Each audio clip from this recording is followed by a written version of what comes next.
观众朋友、网友朋友，大家好，我是付前少。最近印度的疫情闹得比较厉害，但是呢，不影响它的军民以及印度军方在印度的军事领域提出一些新的计划方案，以便呢能够抗衡中国和巴基斯坦。特别是当法国的阵风陆续列装印度空军的时候，印度的媒体可以说很嗨，兴高采烈，因为这款战机非常先进，印度的军方和媒体都认为它完全可以碾压中国空军的各型战机，甚至呢能够对抗中国的歼20。但是最近的一个报道好像风向有点变了，他们认为在中印边境的高原地区，印度空军所配备的各种机型都存在着缺陷，反而中国空军的歼16战机在这个区域可以取得碾压性的优势，其他的印度空军飞机都很难跟它进行抗衡。但是为什么会有出现这么一个情况呢？如果双方没有开战，互相威胁，印度可以吹吹牛，说点大话。一旦真的要和中国空军进行对抗了，那么他心里恐怕是有点打鼓。那么我们的军机、我们的飞行员的能力水平如何？是不是真的能够跟中国空军抗衡？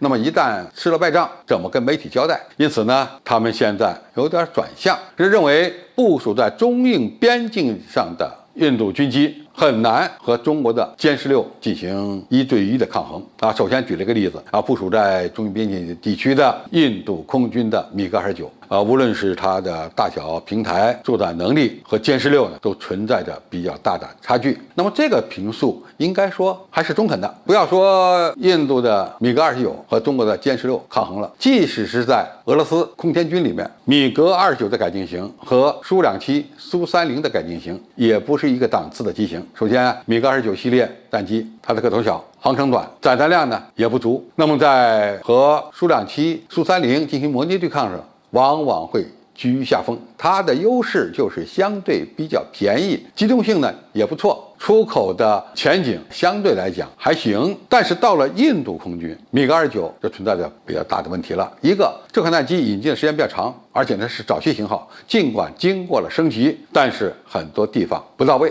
和歼16战机相比呢，无论它的雷达、航舰系统、武器系统都不行。它特别强调了一点，就是歼16可以挂载霹雳10空空导弹，那么霹雳10空空导弹无论是精度、抗干扰能力还是射程，都要比米格29挂载的这些空空导弹更强。中距弹呢，歼16可以挂载霹雳15这种射程100到150公里的中距空空弹，米格29的空空弹显然也不能够跟霹雳15说抗衡。那么印度空军是有一款跟歼16大小一样的先进战机，也就是苏30 MKI， 俄罗斯专门为印度研发的，采用3翼面机动布局和推力矢量喷管的先进战机。那么这款战机能够和歼16对抗吗？那么按照目前印度媒体的分析，认为也存在着差距。尽管苏30的升级版也配备了相控阵雷达，但是它的相控阵雷达是无源的，而歼16配备的相控阵雷达可是有源的。有源相控阵雷达比无源相控阵雷达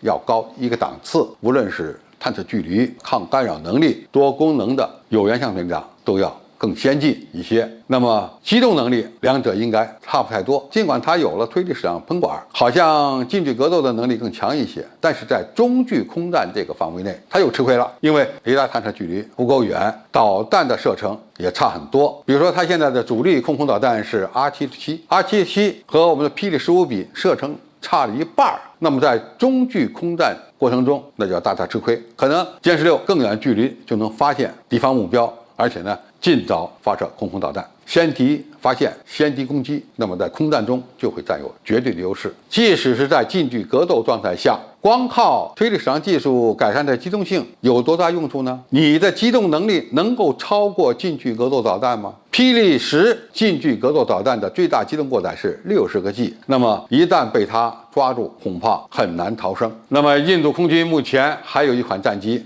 据说这是可以跟歼16抗衡的，那就是刚刚从法国引进的阵风。但是阵风现在来是来了，但是是个和平鸽，武器系统还没到位，它要想到位，要花一笔大钱紧急订购。那么如果没有武器，阵风就是个和平鸽，只能用于平常的起降训练和空中的机动训练，没办法进行相应的空战训练。那么导弹来了，要想让这些飞行员熟练的驾驭平台，使用先进的空战武器，这还有一个过程。那么在这个阶段，一旦双方发生武装冲突，印度空军真是很难有胜算。那么即使是阵风和歼16发生对抗，那么在雷达的探测距离方面，阵风也是存在缺陷的，因为它的机头比较小，尽管它的雷达也是有源相阵的，但是它的阵子比较少，发射功率就偏低，因此探测距离也不够。导弹虽然很好，采用冲压式的中远距空导弹，但是你看不远，恐怕在空战中也会吃亏。因此，印度军方和媒体算过来算过去，最终呢得出一个结论：起码在近期内，印度空军的飞机很难跟歼16相抗衡。因此，在中印边界的天空上，歼16